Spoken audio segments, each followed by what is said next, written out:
How did your friend destroy the friendship? The freaker went and died on me. Edit. I've seen 1 or 2 people asking about what happened, so let me tell the story. He was a year older than me and was finishing up his first year of college. It was finals week and he was walking around campus and noticed a man harassing a group of women. He stepped in and ended up getting stabbed multiple times. He died in the hospital that night. His death really hit the county and university hard. They ended up honoring him with an official day of remembrance at the university to be observed yearly on May 11th. He was going through a bad time with the woman he was living with and they split up. I offered to take him on a snow sports holiday. He accepted, but he was struggling for money. So I paid for him to have a place to stay, lift passes, food, etc. Basically everything was paid for and all he had to do was get there. I get a call a few weeks before we are going and he says he can't make it. Too much work because his workers had let him down. He ran a building and home improvement business, etc blah etc. I say okay. I go away on holiday and whilst I'm away he puts pictures of himself snowboarding in Bulgaria with his workers, the ones who apparently had let him down, saying snowboarding with my mates, another lovely day up the mountain etc.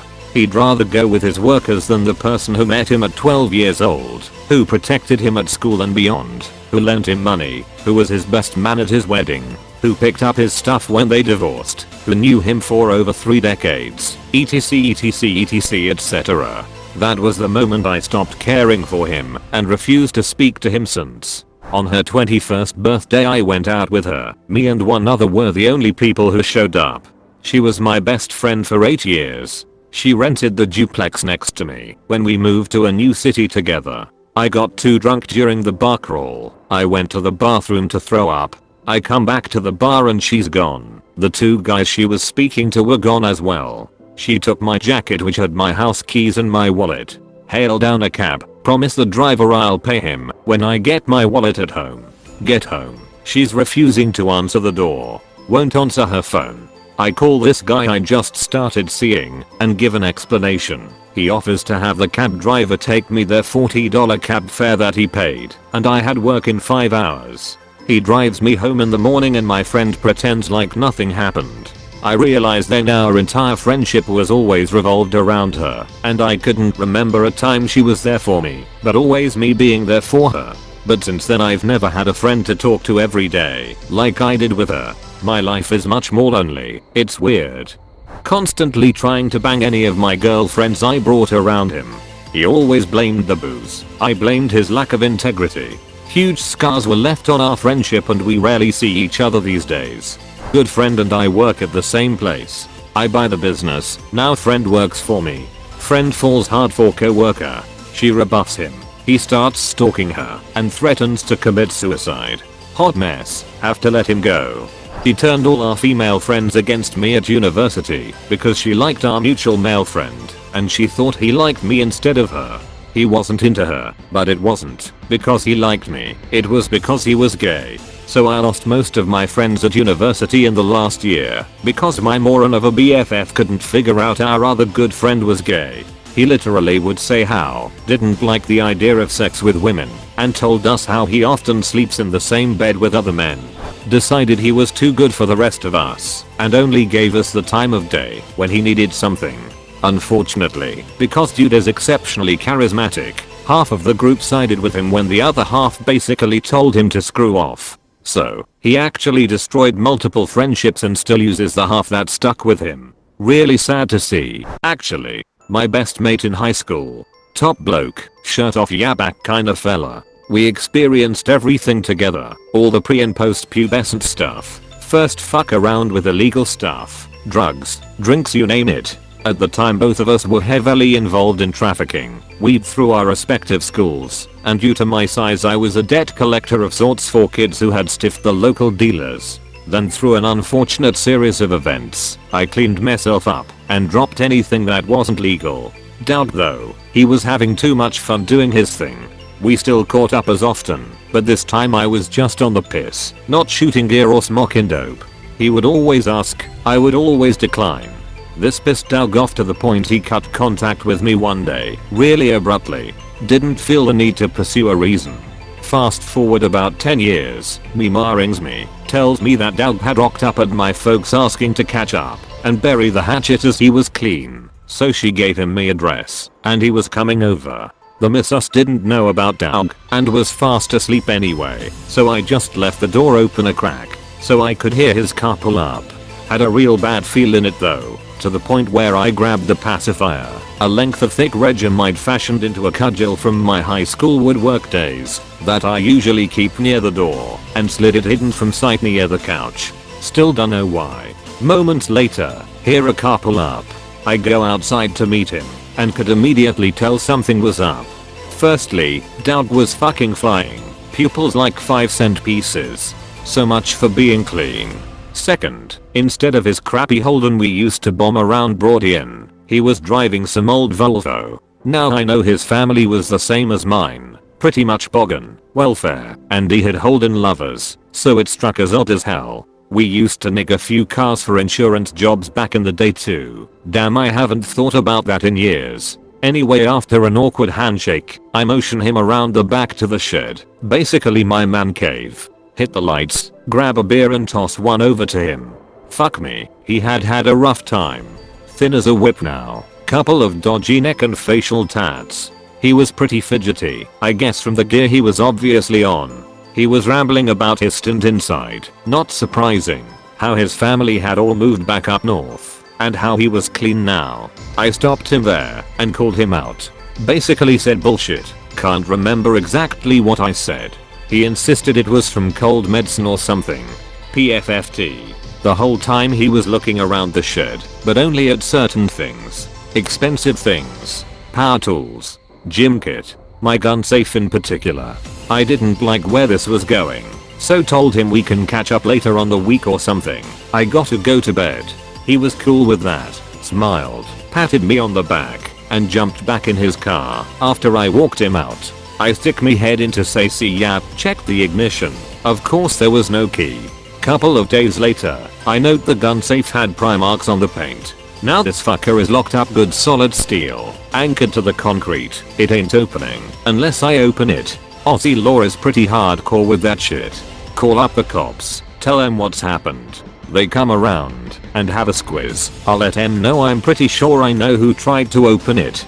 Gave them Doug's full name, left it at that. Haven't heard from the bloke in near 15 years. Frankly don't care if I do. Became supremely unhappy with himself because he traveled around the world, met some high society people, and decided he wanted to join their ranks. And in his quest to do so, he became an incredibly nasty person to be around. Said things that I hope people wouldn't even think.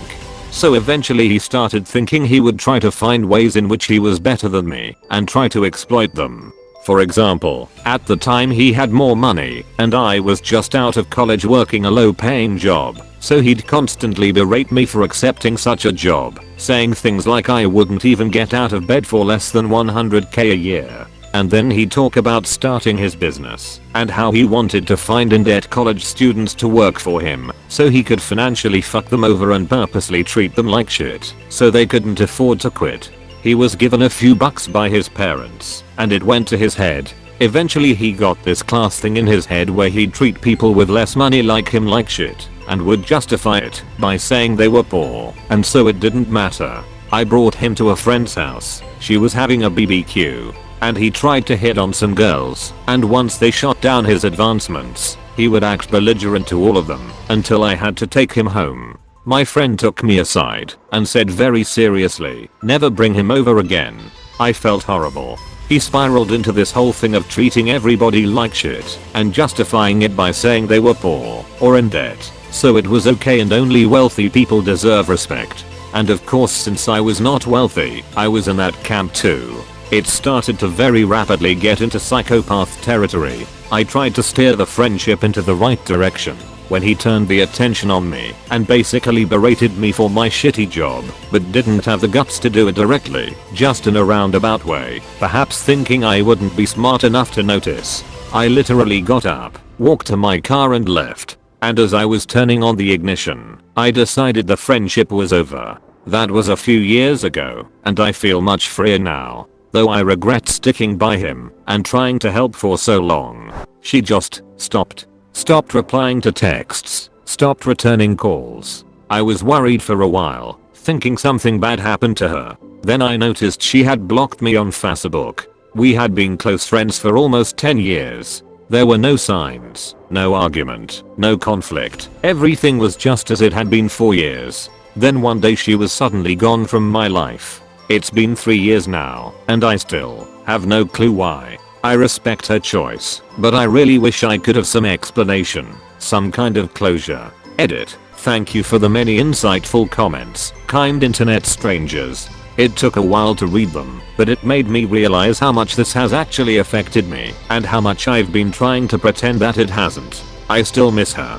I also realized that, while I do respect her choice to no longer be my friend, I do not respect the way she chose to end it. It was selfish and cowardly and cruel. It cost her absolutely nothing, while it left me with months of pondering, replaying memories in my mind, coming up with 1,000 theories about what went wrong, and why. I didn't deserve that. After so many years, I feel that she owed me an explanation.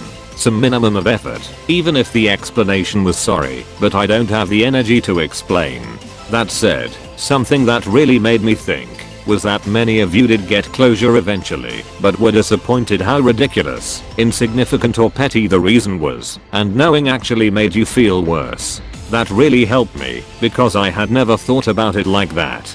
Perhaps it's best that I don't know. Well, I guess she probably didn't really consider me her friend, but I thought of her as mine. Overheard her talking to another friend about how much she couldn't stand me when I was in the booth listening to people's mix to make sure they were working before opening night of the musical. That was pretty crushing. I haven't confronted her about it, but I just try to avoid her now. Not really my friend, but my wife's best friend for 10+ years. I met this guy at work, and we had been getting along pretty well for about a year, so I decided to invite him and his family over for dinner. As soon as he gets there, my wife recognizes him and greets him by name. Turns out he's an ex-boyfriend of my wife's bestie from more than 5 years ago. Wow. Small world, right? So we have a nice little dinner, drink some beers, our kids play, and then they go home. The next day my wife's friend comes to visit, and I casually mention that he had come over. I honestly forgot they had ever dated. But this girl just totally loses her shit and starts crying and screaming at my wife. How could you do this? I thought we were friends. I can't be around you anymore. You betrayed me. So she leaves and gets on Facebook talking all kinds of shit about my wife being a slut and how our marriage is doomed to fail because she is so selfish. They haven't talked since, and this was about a month ago. My wife is still upset about it and will cry if she has too much to drink. I feel really bad for bringing it up in front of her, but how the hell was I supposed to know she would react like that? Thanks for watching Team Astro. Please subscribe for more videos. Bye.